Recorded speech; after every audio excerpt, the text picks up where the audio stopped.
Professor Wole Soyinka, Nobel Literature Laureate 1986. Welcome to our interview. Thank you.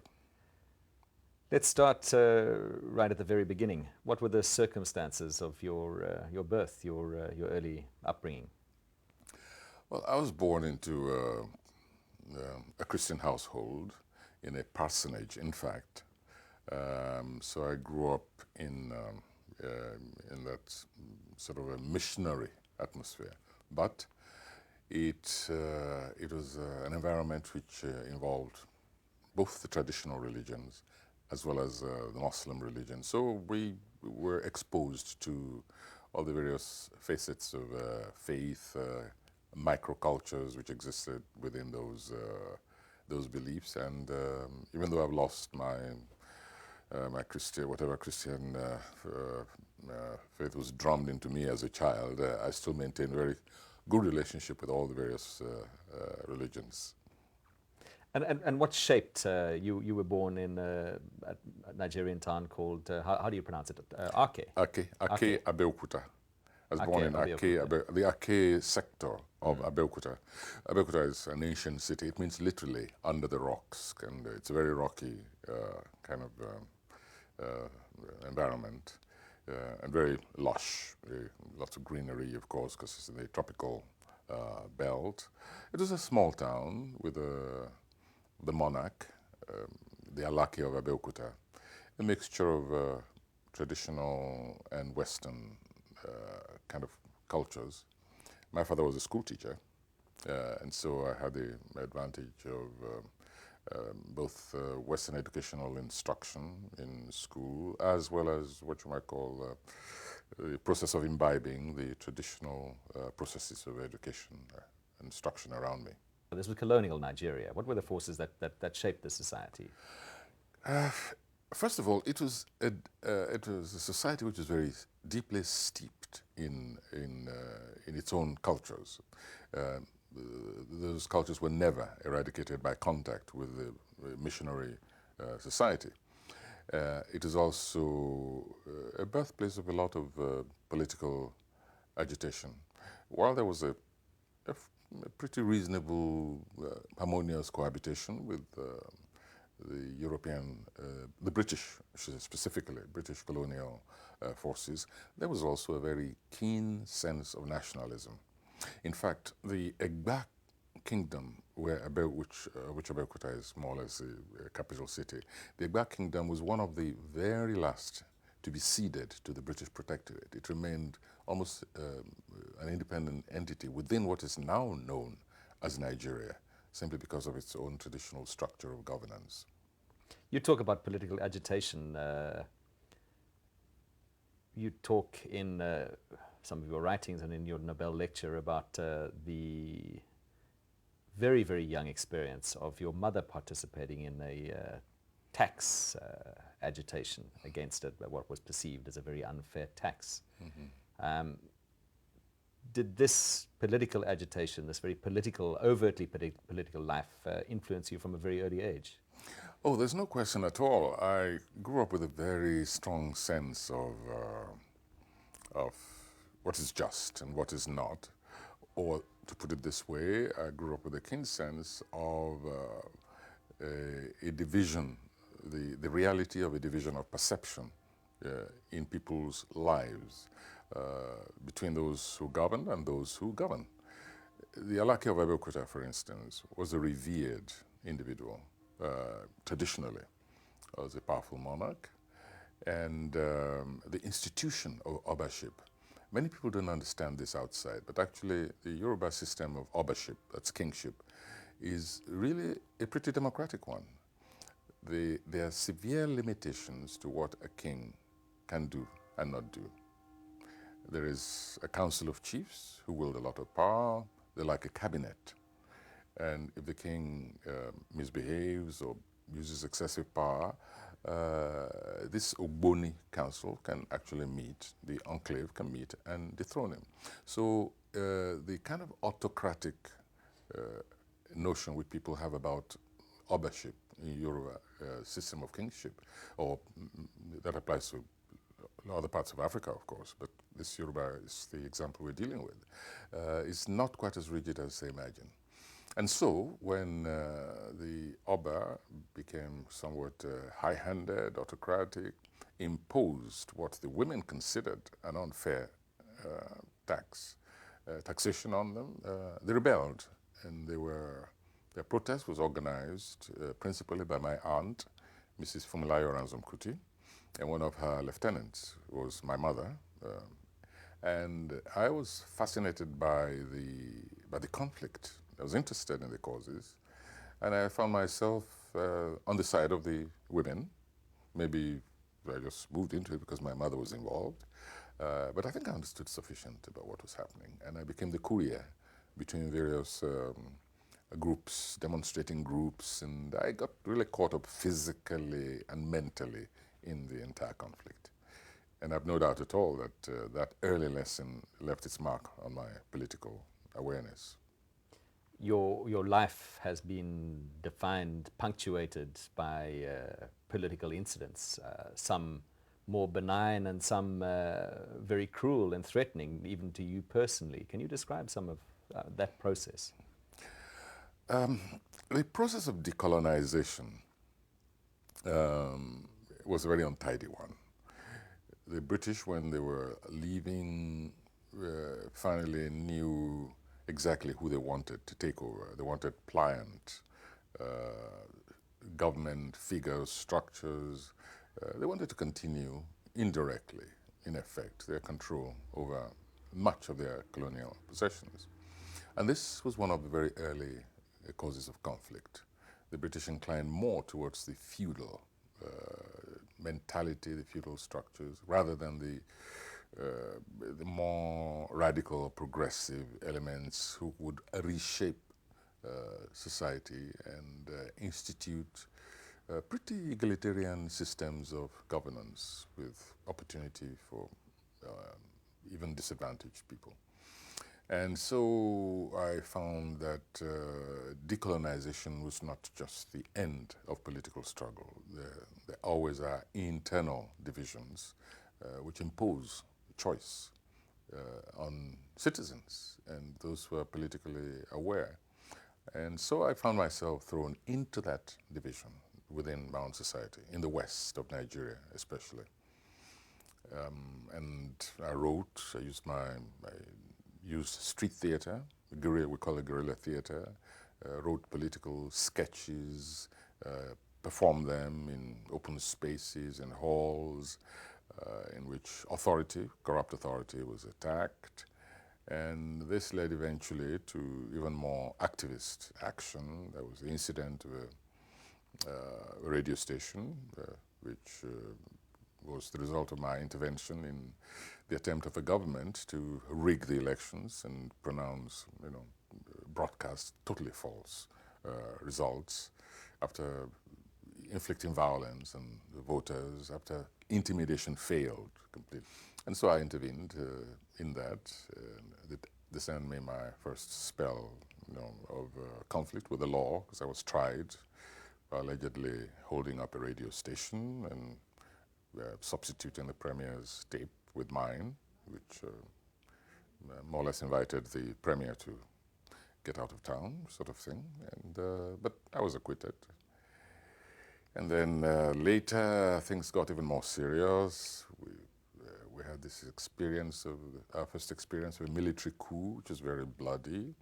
There were reprisals, there was a counter coup, and all this led to a civil war. I consider the civil war very unjust because the breakaway state of Biafra, the conflict led to the Biafrans, the Igbo people breaking away from Nigeria. And while I thought that this was politically unwise, I found that it was not morally wrong because they had been decimated. There's no other word for it. It was an act of genocide which was perpetrated against the Igbo people. The causes, of course, are more complex than straightforward right and wrong, but you could not escape the fact that there was an act of genocide. And so I took a position against the war, allied with others who were like-minded, and we tried to intervene. This led to my imprisonment for 2 years and 4 months, nearly 2 years of which was in solitary confinement. So that was, it was like an escalation of risks, escalation of intensities of the cause of conflict.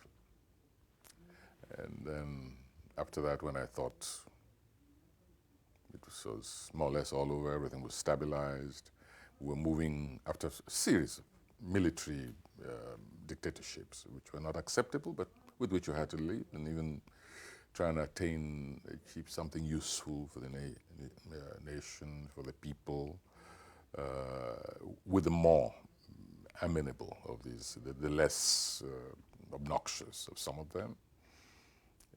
Then the move towards democracy began all over again, and suddenly it was aborted. And aborted by a very singularly repellent kind of military individual.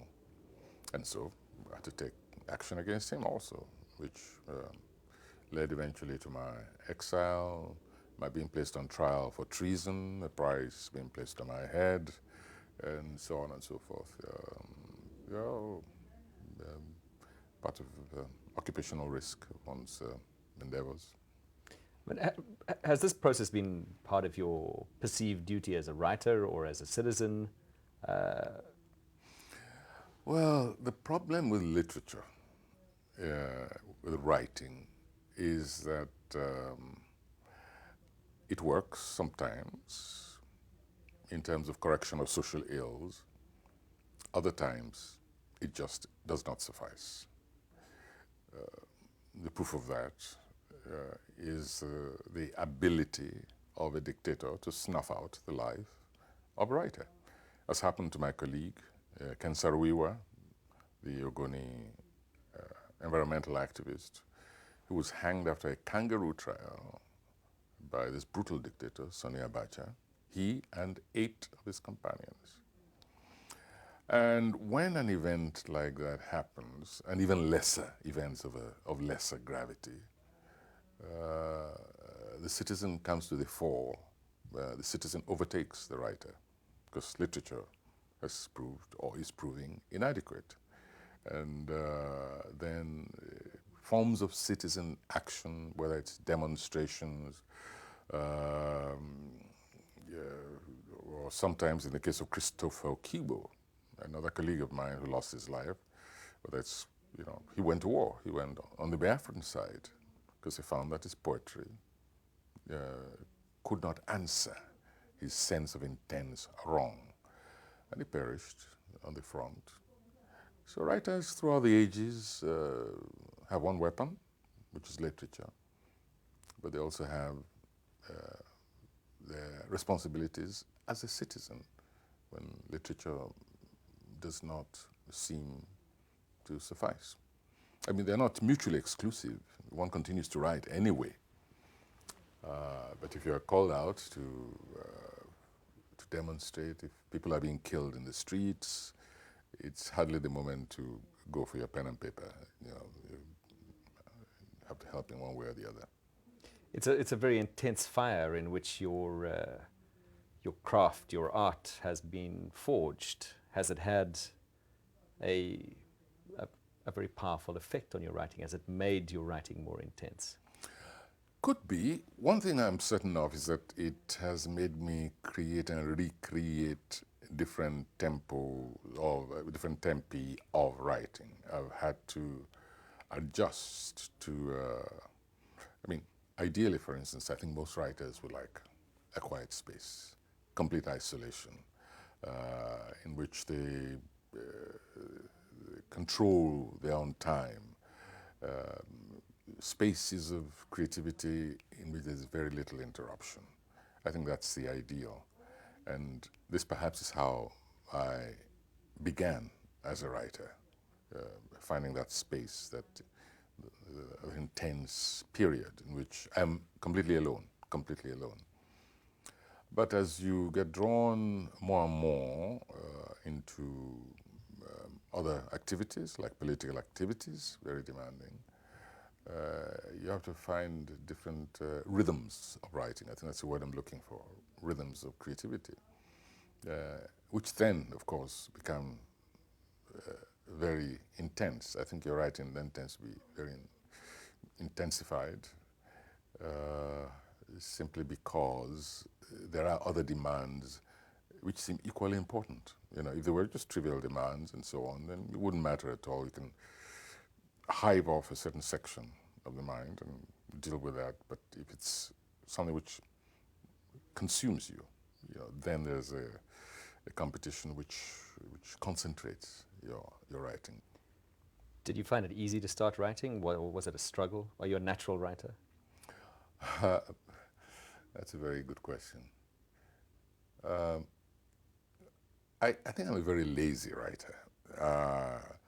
And so by that I mean that I do not battle it. I don't struggle too hard against it. If I have difficulties in the writing, I just go and do other things. I don't feel a compulsion to write. Of course, when I start writing, then it becomes a compulsive activity because I've begun something and I want to continue, I want to finish it. The characters in my play are crowding in my head, demanding to be let out or demanding to be allowed to complete what they've set out to do. So there is compulsion there. And of course, I can carry an idea with me in my head. It just stays there for months, years. I remember Death and the King's Horseman.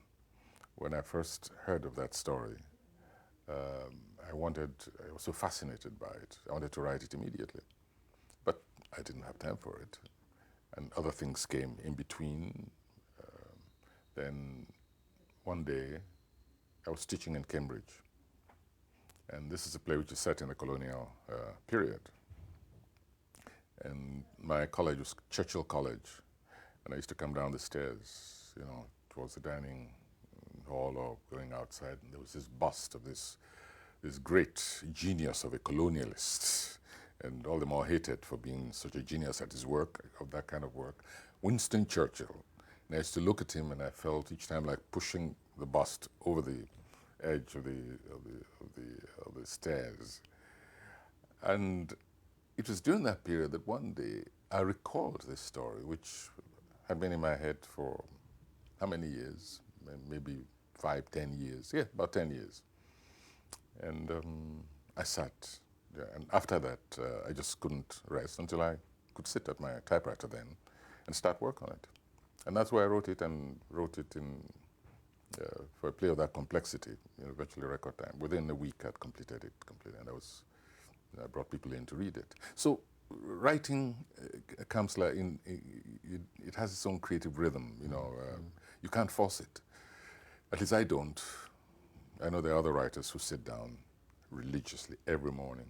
They take their espresso, they put a clean sheet of paper there, and they sit looking at that paper until they've finished. They covered at least a number of those pages. No, I'm not like that. You know, I have to be ready. It has to just state it for quite a while, and then it's ready to burst forth.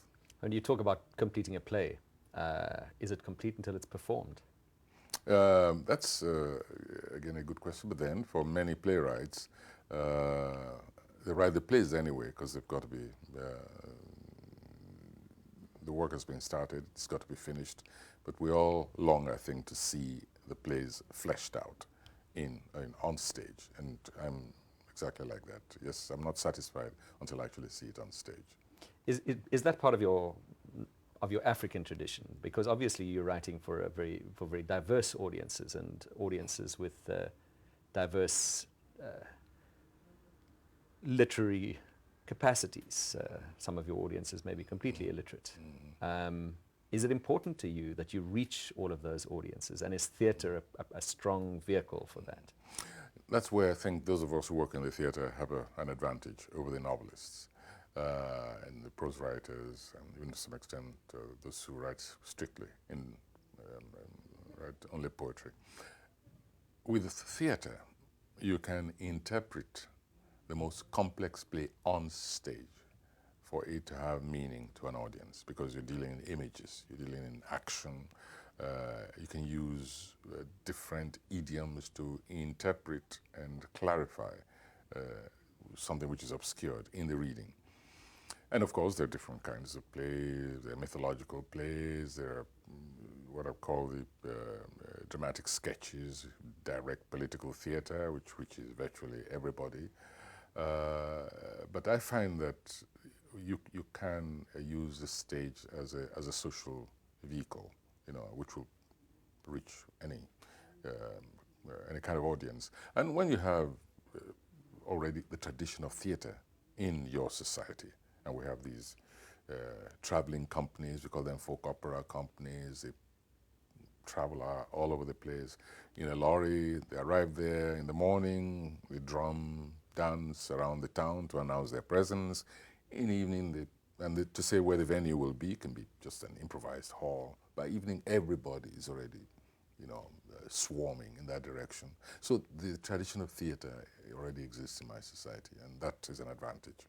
Does it give you a special joy to have your work performed in front of a Nigerian audience, a Yoruba audience? Yeah, joy is not the word. I don't think that it's just that's my occupation. I come alive. Let's put it that way. I come alive when I have assisted in bringing out the printed word on the stage. And I enjoy directing plays. It's a tactile process, theater, unlike a number of other forms of the creative work.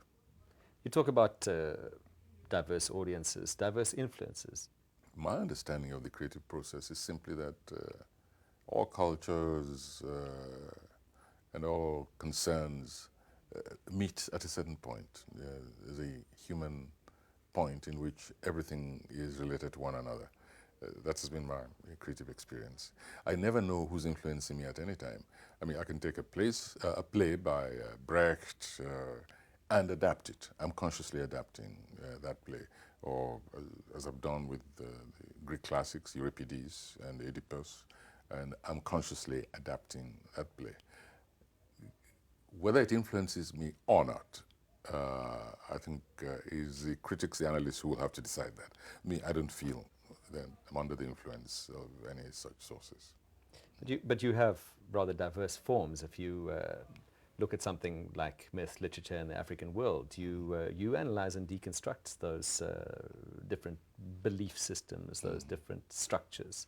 My interest in culture generally is a comparative one. And I think that is that's where the word joy, I think, can be applicable. There's joy in actually seeing the relatedness, the connectedness of different cultures, or recognizing, for instance, your own culture in another, or another culture in your own culture, and feeling an heir to all of them. You draw a lot on your Yoruba culture, you draw a lot on Ogun, you draw a lot on that the cosmology of your people. How does that distinguish your work from other writers? Mythology can be used, and has been used, even to restate, the very urgent problems of the world. At a reading which we had Derek Walcott, Nadine Gordimer, Toni Morrison once. Derek Walcott read a play of his which is based on the Cyclops myth, intensely political play with direct correlation and purpose to the Greek tyranny in the episode of the Greek general. So, but I also relish mythology for its own sake, because as a theater person, the mythological figures are in fact humanity to the nth degree. And Yoruba mythology in particular has this fascination of being one of the most humanized mythologies in the world. The gods in Yoruba mythology are not remote at all.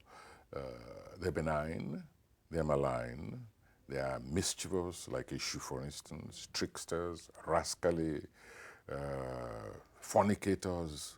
That's a similarity to Greek mythology, for instance. they're not saints. They're not saints. They're powerful. Some of them are tyrannical. Of course, a number of them are also very, benevolent. There are saintly virtues to be found in them. In other words, you have the entire gamut of the human experience captured in the mythology of the Yoruba.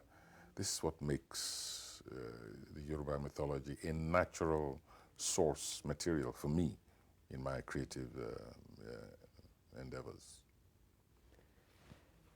Do you feel a duty? Do you feel bound to give a voice to your community? You yesterday at the reading, you talked about reinforcing the civic voice. Yes, I do. I do, but where I part company with certain schools of writers is that I do not believe that it is necessarily the duty of the writer. I don't believe that.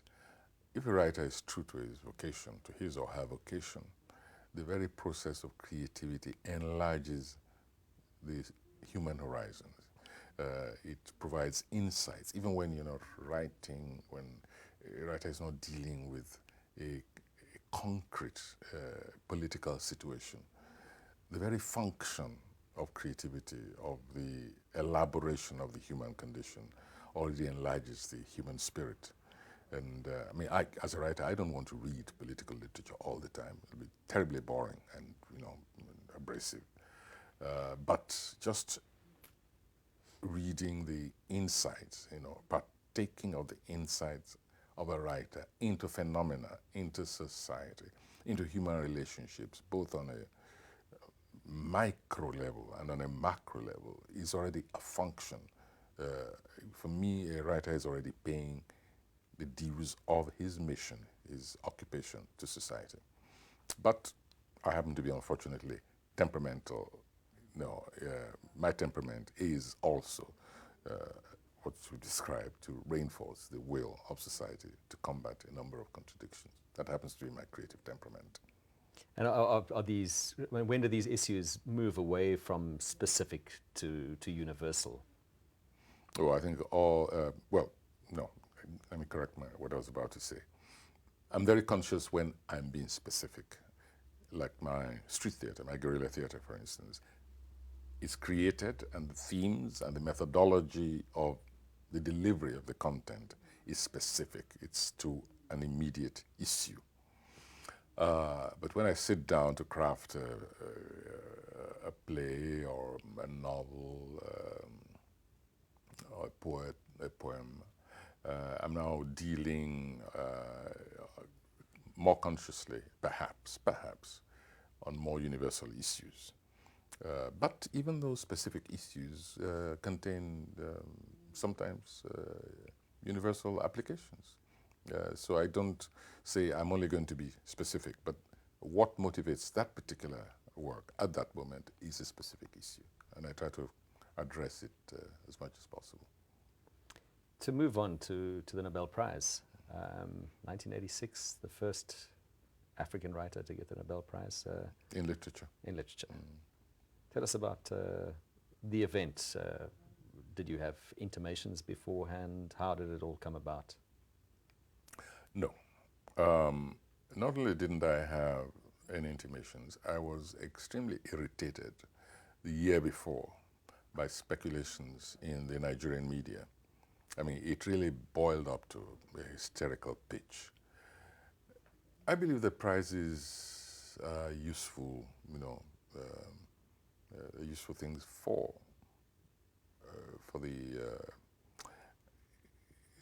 the disciplines, whether we're talking about chemistry or we're talking, it motivates, it, inspires, it encourages, and it brings, in the case of literature, it brings literature, the arts, it brings the arts out of the ghetto,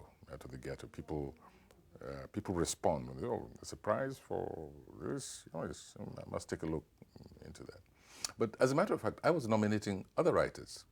During that period where my group, the institution to which I belong, we moved between Aimé Césaire and Senghor, Leopold Sédar Senghor, and I frankly thought that one or the other was going to get it, and we were going to celebrate with them. So my mind was never at any time,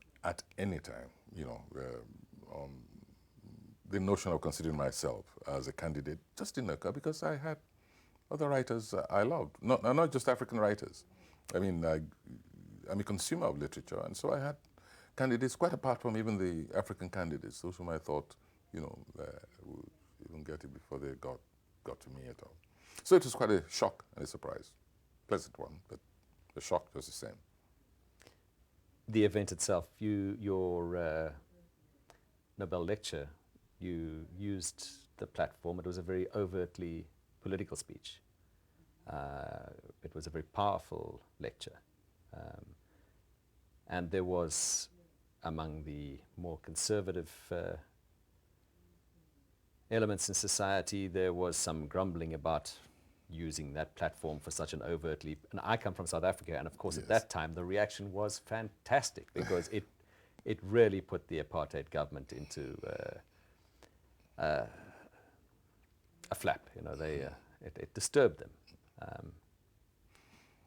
Yeah, I have been obsessed by South Africa since way back. Yeah, my very first play, which was put on the Royal Court Theatre in London as a student, I wrote it as a student, was called The Invention. And it's a racial thing, but I felt my racial fount was being sullied and insulted as long as the apartheid situation existed. It just didn't make sense to me. It was inevitable. There was no way I would not have used that platform. No, I couldn't conceive. My mind immediately shot to South Africa the moment I sat down to think what I was going to write, what I was going to say. There was no other choice. I wasn't interested in discussing my craft. South Africa had always been mixed up with my work, with my literature. So in talking of South Africa, I am talking about my work, my play, The Invention, other poems I had written, the very issue of creativity. I was speaking about the whole fate of literature, the exiled South African writers with whom I used to mix in London and other places, Ezekiel Mbashlele, Louis Nkosi, Sephamla, etc. For me, this was literature. I had no, I just had no ambiguity at all about what I was going to say. It wasn't that I felt it was my duty. No, it was just my literature. Do you think that that lecture had a powerful influence? Do you think that it contributed towards changing things? I was so impressed when you said just now that it really had the South African government in a flap. I didn't follow, up the consequences or whatever. I was always more interested in looking forward to the day when, as I wrote in another article, I would present a copy of Mandela's poems, Mandela's World and Other Poems, when I swore that one day I was going to present it to him in his living room and read him one or two poems. So once I'd given that speech, well, for me, I was more interested in doing other things in the same connection. And maybe that and the work of others, cumulative effect, political bargaining. I wrote, if you remember, I don't know if that's here, Ogun Abibima, which was a construction of Ogun moving down to the south to join hands with Shaka, both mythological figures. One is real, of course, but the sense, two ancestral figures, joining hands to go down and smash apartheid. And I wrote this epic of projection. So I just went back to my work. I continued my work. How has being a Nobel Prize laureate affected your work, your writing, your creative space? Let me again cite Bernard Shaw, who's reputed to have said that when he was given the Nobel Prize that he could forgive the man who invented dynamite, but that it took the most diabolical mind in the world to invent the Nobel Prize for Literature. And I agree I agree with him to a certain extent, because it swelled my constituency. It was already sufficiently, swollen, because I was, been agitated on world stage one way or the other. But it really made life virtually impossible. It's with astonishment that I discovered that I've actually completed a new work. Ever since the Nobel, I always sit down and look at it like some strange object. Oh, did I really manage to finish this? So it's a mixed place. I mean, of course, I've enjoyed having the Nobel Prize, the prestige that goes along with it, the money that came with it in particular. I was the typical, still am to some extent, impecunious writer, just struggling to make ends meet. So that's, nobody's going to deny that at all. In fact, if they want to give it to me a second time, I'm standing by, ready to receive it.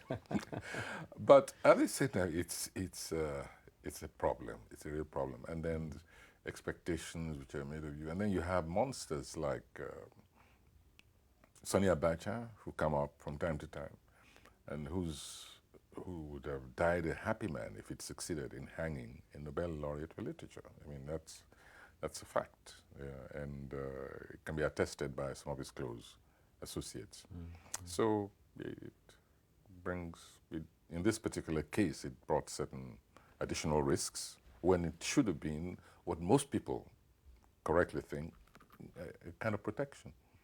Yeah.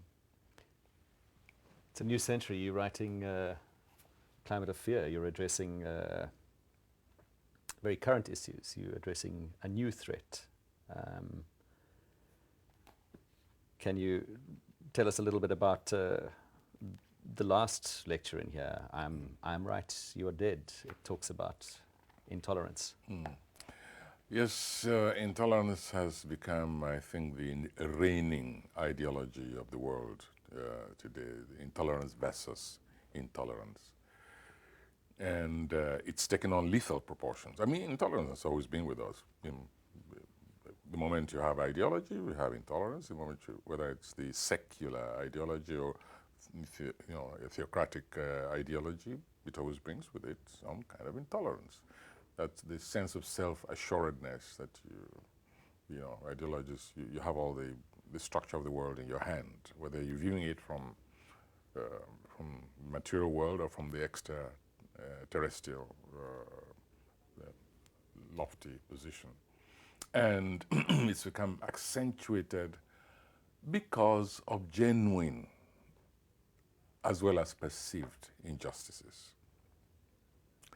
Religion has really spawned some monsters. It always has historically.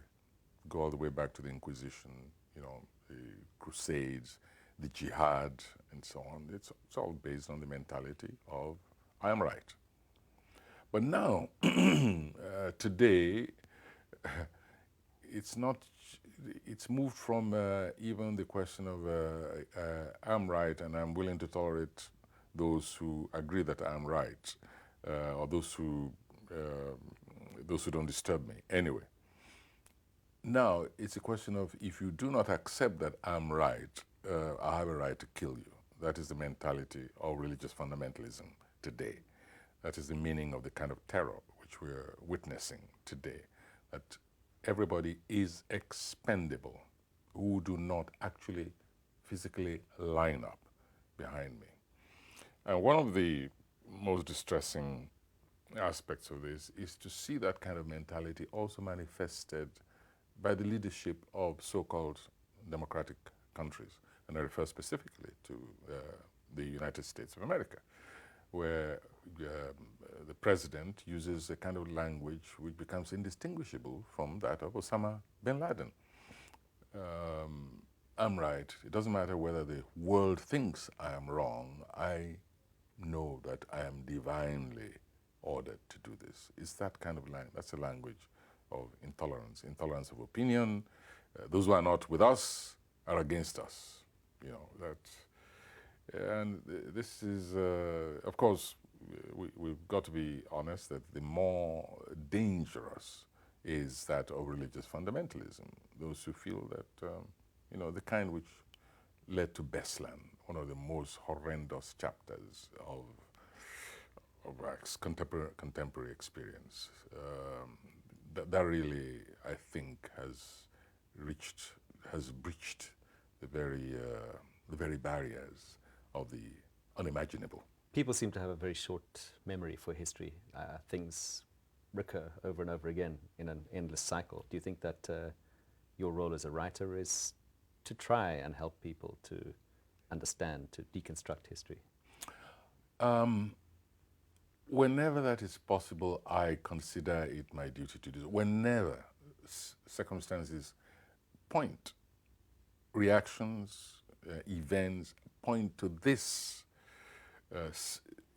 short-changing of memory, then I think it is the duty of the writer to say, look, the material we're working on, whether as citizens or as writers, is not new, and to bring the mind back to see that there's a repetition of the cycle of stupidity. I think I've used that expression somewhere else before. And to say, why do we have to tread the same spores over and over again? It's almost a kind of self-defense. You're saying, you're making my work as a writer difficult for me because you're not paying attention, you're not recollecting, and I have to keep reminding you. So yes, I think even from the point of view of self-defense, one must bring up, pull up memories from where it's shortchanged. Finally, you teach as well, and you have young aspiring writers. In short, what do they have to do? Well, I always tell them, get ready a basket, first of all, in which to collect all your rejection slips. And you continue, and you must continue until that basket is full or your work is accepted. In other words, you just must continue writing. Now, once you accept that, then we can talk about what you want to write, insofar as I can